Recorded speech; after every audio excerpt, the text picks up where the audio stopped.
Olá, meus amigos e minhas amigas, queridos colegas, operadores do direito de trânsito, inimigo das multas. Na aula de hoje nós vamos falar sobre o processo de trânsito, o procedimento administrativo de trânsito.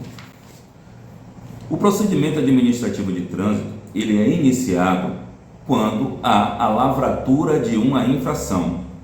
Então, quando alguém pratica um ato tipificado no Código de Trânsito Brasileiro como infração, aí acontece o início do procedimento administrativo de trânsito. Se você fizer a leitura do artigo 256, você vai verificar que o órgão de trânsito, ele tem a função, uma das finalidades, é justamente lavrar auto de infração de trânsito em face daquele que comete a infração. Esta lavratura tem que estar enquadrada com o que diz o artigo 280 do Código de Trânsito. Então, vocês vão fazer a leitura do artigo 280 e seguintes, para que possa ser verificado o que é que tem que ter no auto de infração de trânsito. Então, com o cometimento de uma infração, com a lavratura desta infração de trânsito, o auto de infração de trânsito tem que seguir ao rito que diz o artigo 280.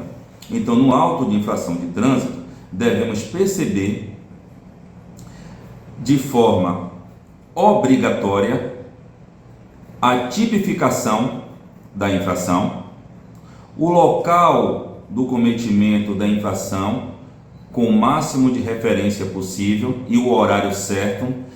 Logo depois da pandemia, eu consegui o cancelamento, parecia brinde. Toda a infração que chegava era 0 hora.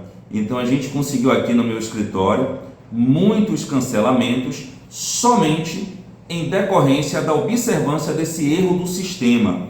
Vale ressaltar que a infração de trânsito, ela deve ser observada com o que está escrito na lei, no artigo que tipificou.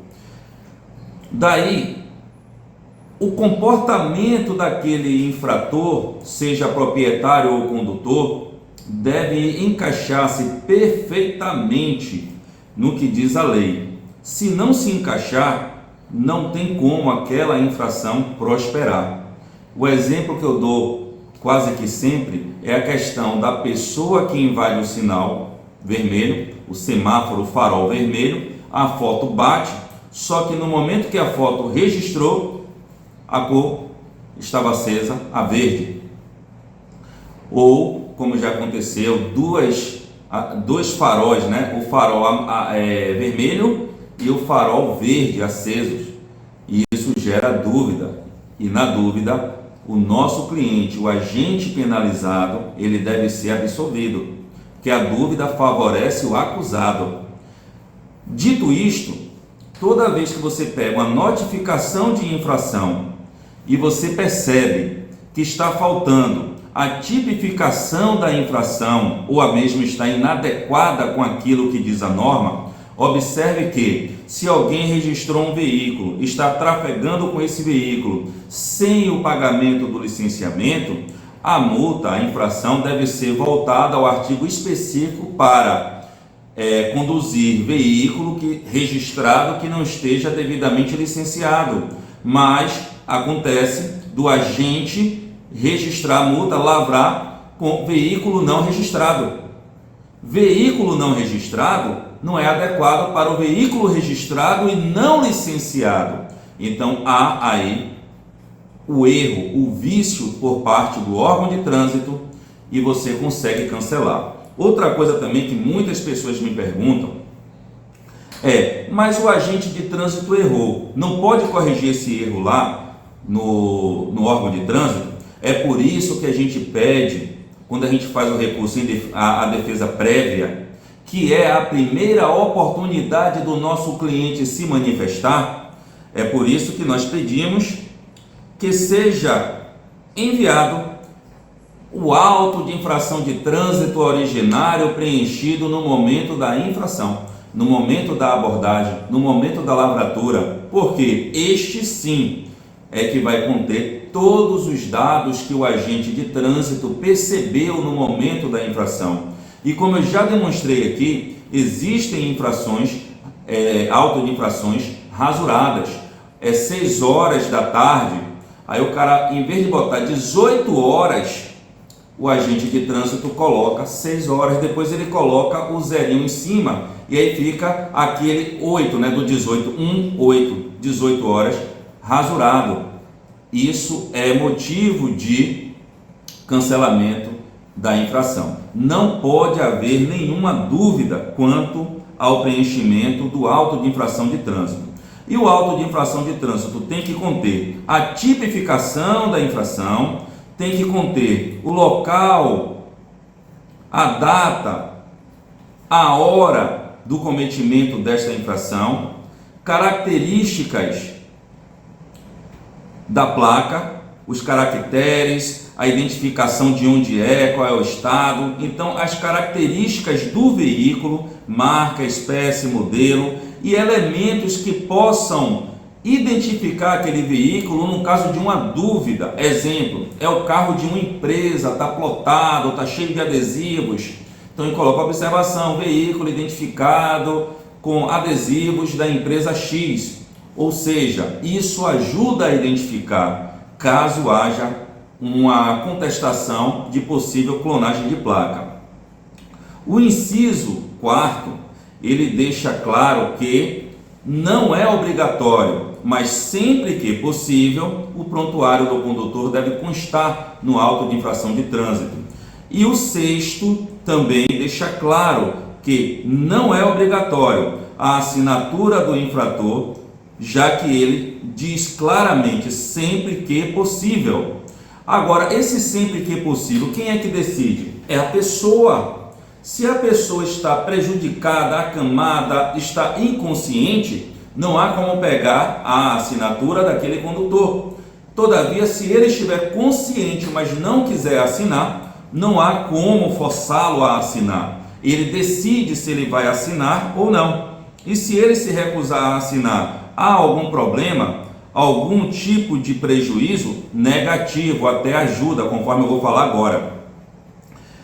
O inciso 5º, a identificação do órgão que autuou, o agente que autuou, o equipamento que fez o registro da autuação. Então, tanto o equipamento de fiscalização eletrônica, quanto o agente que autuou e o órgão autuador devem obrigatoriamente constar lá na notificação, no auto de infração de trânsito.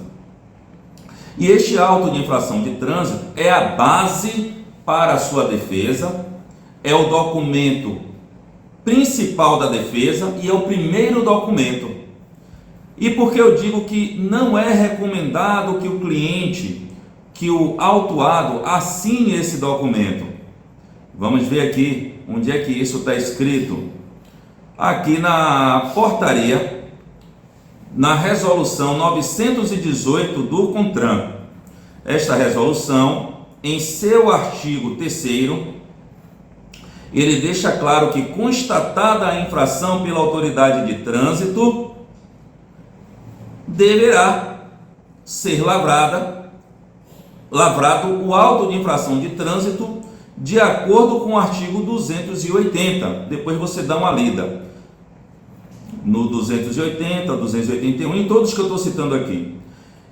E o parágrafo 5º do artigo 3º da resolução 918 deixa claro que, quando o condutor autuado é o principal condutor identificado do veículo previamente, não basta ele dizer eu sou o condutor, o principal condutor do veículo.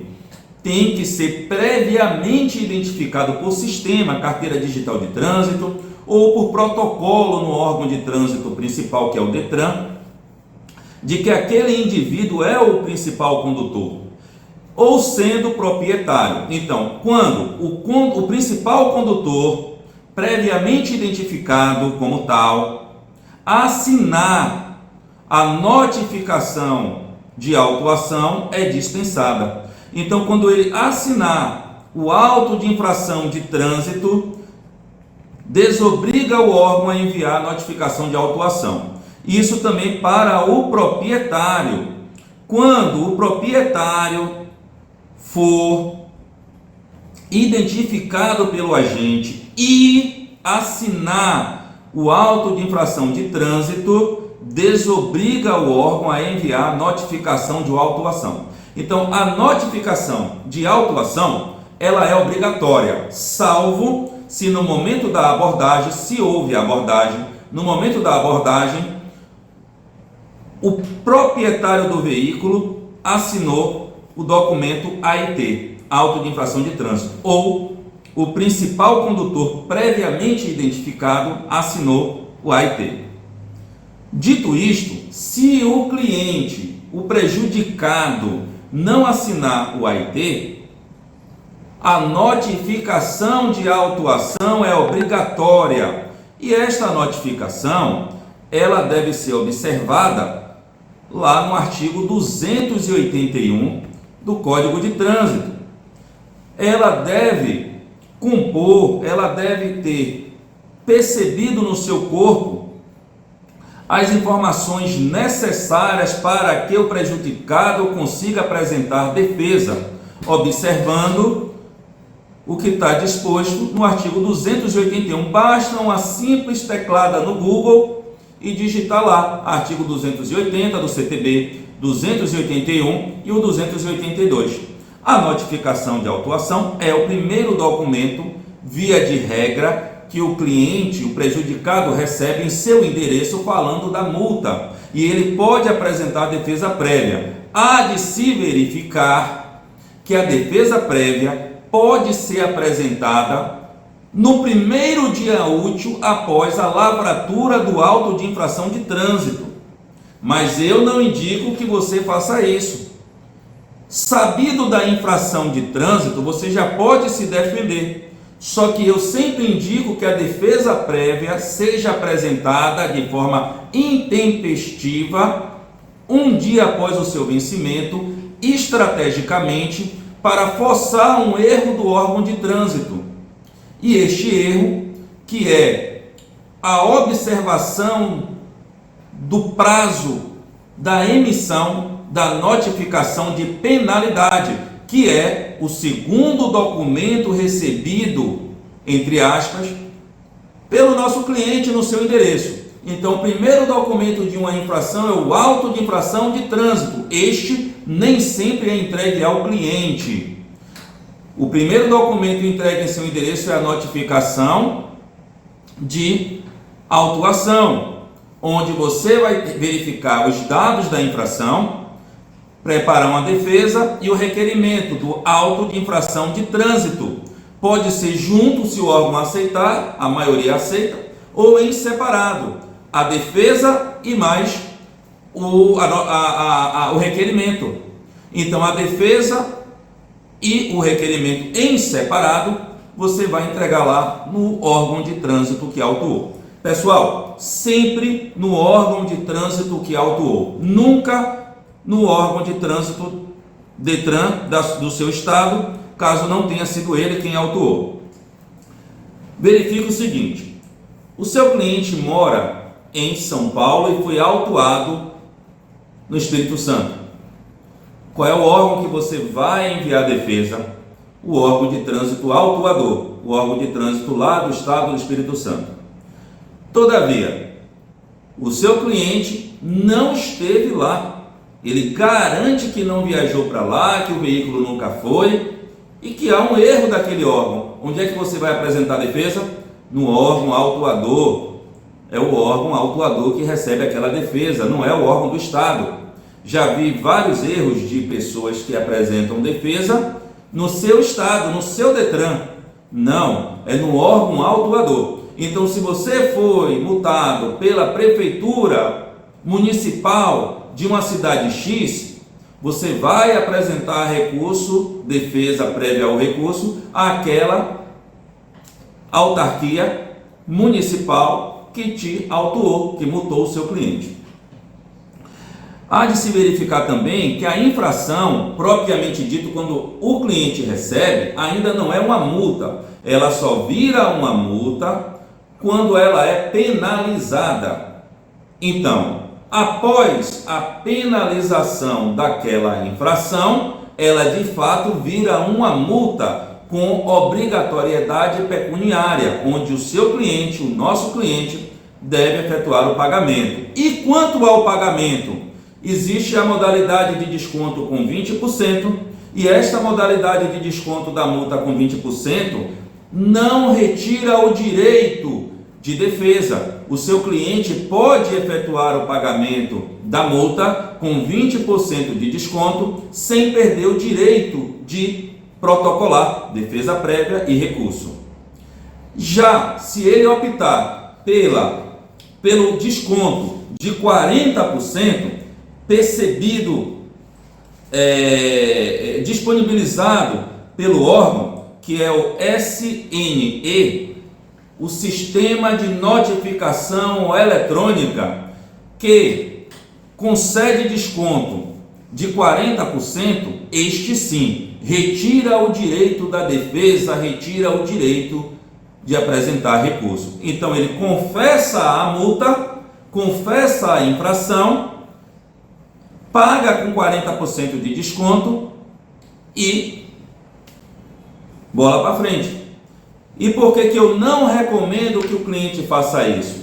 Quando é uma multinha lá que não vai gerar nenhum problema para a CNH dele, ótimo, ele pode fazer. Mas quando é uma infração do bafômetro ou do capacete, há um grave problema, porque a CNH vai ficar suspensa. E se ele for um motorista profissional ou precisar dirigir por questões pessoais, ele vai ficar impedido de dirigir por um lapso temporal. No caso do capacete, no mínimo 2 meses. E no caso da multa da lei seca, 1 ano, se não for reincidente, ou 2 anos, se for reincidente. Então, falado do valor da multa, do desconto de 20% e do desconto de 40%, vale ressaltar que ainda que aquele indivíduo pague a infração no valor total, sem desconto, ou com desconto de 20%, apresente defesa, e essa defesa é provida, ela é deferida, ele pode e deve requerer a restituição do valor. Sempre que o cliente efetuar o pagamento da multa, você deve colocar nas preliminares a lei da infração, quando a gente tiver aula específica falando sobre isso, que embora o requerente efetuou o pagamento da infração, este não confessa a infração e fez o pagamento porque o veículo é de locadora, ou o veículo é de uso contínuo, ou porque chegou o dia de pagar o emplacamento e ele precisava pagar a multa, era obrigatório, e daí ele tomou conhecimento desta infração no momento do pagamento do licenciamento, e aí você tem como requerer a devolução do valor no caso de vitória. Passada essa parte do artigo 281, e você vai fazer a leitura, o que é que deve constar na notificação de autuação, você vai para o artigo 282. O que é que deve constar na notificação de penalidade? Antes disso, vale ressaltar que a notificação de autuação deve ser enviada para o cliente no prazo máximo de 30 dias. E esse prazo é estabelecido em lei, está lá no artigo 281, e é motivo de cancelamento a inobservância, ou seja, a desobediência do órgão no envio da notificação de autuação. É importante ainda, meus amigos e minhas amigas, você observar que a data do correio é a data válida, base para comprovação do envio do documento, porque o órgão pode imprimir esse documento a qualquer tempo, 1 dia depois da infração, 5 dias, 10 dias depois, mas o que conta é o envio, e o envio é computado no sistema com o carimbo constando a data dos correios. É por isso que você sempre vai pedir a notificação frente e verso.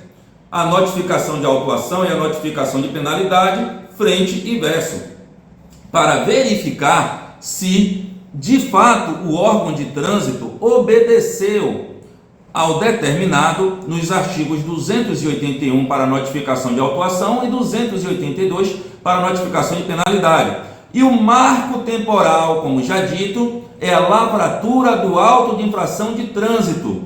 Muito se pensa que o marco temporal do envio da notificação de penalidade é a resposta da defesa prévia. Não é. O marco temporal é o auto de infração de trânsito. O seu marco temporal para apresentar recurso é que é a resposta da defesa prévia. Então vamos lá. Defesa prévia respondida como indeferido, você vai apresentar o recurso à JARE, que é a primeira instância do procedimento administrativo de trânsito. Mas para isso você deve obedecer à notificação de penalidade, porque muitas vezes esta infração teve a sua defesa prévia indeferida, mas ainda não foi penalizada. O órgão ainda espera alguns dias. Questão de sistema, de logística. E respondido e constando na notificação de penalidade os dados necessários para a apresentação de recurso à JARE, Junta Administrativa de Recurso de Infração, você vai apresentar a sua defesa melhorada com os dados do auto de infração de trânsito para buscar o cancelamento daquela infração. E aí vem o primeiro bizu. Lembra quando eu falei, agora há pouco, que a defesa prévia deve ser apresentada intempestivamente, de propósito? Você apresentar um dia depois do vencimento, tem um motivo para isso. Porque a defesa prévia não gera prejuízo nenhum para o seu cliente. Pode ser que ele ganhe, mas pode ser que não ganhe, mas prejuízo não gera. E se você apresenta tempestivamente dentro do prazo, você concede ao órgão de trânsito prazo de 360 dias para que ele responda e envie a notificação de penalidade. Todavia, se você protocola após o prazo intempestivamente, o órgão tem apenas 180 dias para te responder. É isso mesmo que você ouviu. Você não apresentou defesa prévia ou apresentou defesa prévia intempestivamente, depois do prazo, o órgão tem apenas 180 dias para enviar a notificação de penalidade. Mas se você apresenta dentro do prazo, ele tem 360 dias. E no que é que isso importa? Importa no seguinte, você vai entender agora. Muitas vezes, por uma questão de erro do órgão, ele verifica que você apresentou defesa prévia, mas ele não verifica que você apresentou a defesa prévia fora do prazo. Então ele computa o prazo de 360 dias de forma errônea, de forma viciada. Ele se atrapalha, ele erra, você forçou o erro e deu certo. E aí vem o órgão, depois de 6 meses, no 7º, 8º, 9º, 10º mês, apresentar a notificação de penalidade. Esta notificação de penalidade, ela é viciada. Por quê? Porque você não tinha apresentado a defesa prévia no prazo correto. E por não ter apresentado no prazo correto, eles deveriam ter observado o prazo de 180 dias e não o prazo de 360 dias. Viu aí que você forçou o erro e deu certo? É assim que a gente trabalha. No recurso à JARE, este recurso é técnico, é um recurso onde você vai colocar todas as informações necessárias para buscar o cancelamento daquela infração, respeitando o que está dizendo no auto de infração de trânsito. E sendo indeferido, você pode apresentar recurso ao CETRAN. É impossível apresentar recurso ao CETRAN sem ter ido à JARE. Então, na JARE, você apresenta o primeiro recurso. Lembra, você apresentou defesa prévia, ela foi indeferida, aí vem o recurso. Então, este recurso em primeira instância, que vem depois daquela defesa prévia, você vai apresentar na JARE.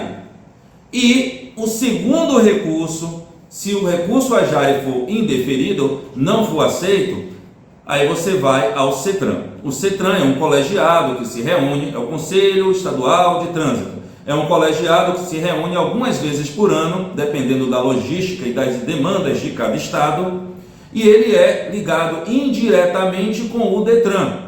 Então, o CETRAN não tem a ver com o órgão municipal, com os órgãos estaduais, com os órgãos federais, ele é ligado ali ao DETRAN de forma indireta, ele não tem um vínculo direto com o DETRAN. Então ele faz os julgamentos das infrações, das defesas, dos recursos apresentados e vai verificar de forma técnica o cancelamento dessas infrações. Normalmente o CETRAN, quando observa que o recurso está técnico, apontando vícios de fato contundentes, eles cancelam aquela infração. Então, pessoal, o procedimento de trânsito, o processo administrativo de trânsito, ele se inicia com a lavratura do auto de infração de trânsito e finaliza com o recurso ao CETRAN. O CETRAN, diferentemente da JARE, não tem ligação alguma com o órgão autuador. Já a JARE, ela tem ligação direta com o órgão autuador. A defesa prévia tem ligação direta com o órgão autuador, mas o CETRAN não, tá bom? Então essa aula finaliza aqui. Eu queria só mostrar, deixa eu ver aqui, eu acho que eu já falei com você do 918, falei também aqui da lei, certo? Aqui na próxima aula eu vou mostrar isso aqui. Então, termino por aqui esta aula. Obrigado por assistir e até a próxima aula.